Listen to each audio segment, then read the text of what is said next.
गांव के किनारे एक पुरानी हवेली थी जिसे लोग अंधेरी हवेली कहते थे। सालों से वो वीरान पड़ी थी। कोई वहां जाने की हिम्मत नहीं करता था क्योंकि कहा जाता था कि वहां रात को अजीब आवाजें आती हैं और कभी कभी खिड़कियों में किसी की परछाई दिखती है। गांव में एक लड़का था, अर्जुन। वो बहुत बहादुर था और उसे भूत प्रेत जैसी बातों पर विश्वास नहीं था। एक दिन उसने अपने दोस्तों से कहा, आज रात मैं उस हवेली में जाऊंगा और सच पता लगा कर रहूंगा।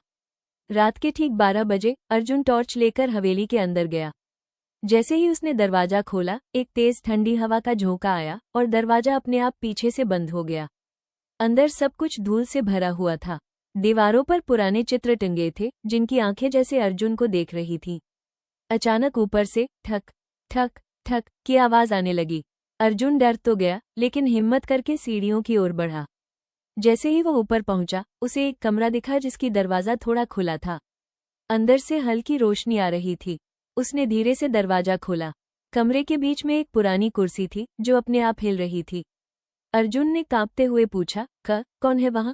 अचानक कुर्सी रुक गई और पीछे से एक धीमी आवाज आई, तुम यहाँ क्यों आए हो? अर्जुन ने पीछे मुड़कर देखा। एक बूढ़ी औरत खड़ी थी जिसके चेहरे पर अजीब सी मुस्कान थी और आंखें पूरी काली थीं।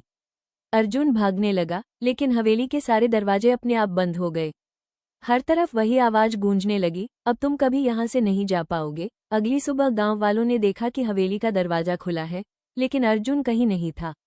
बस एक चीज मिली, उसकी टॉर्च, जो अभी भी जल रही थी और हवेली की खिड़की में एक नई परछाई दिखाई दे रही थी। कहते हैं, अब उस हवेली में 2 परछाइयां दिखाई देती हैं,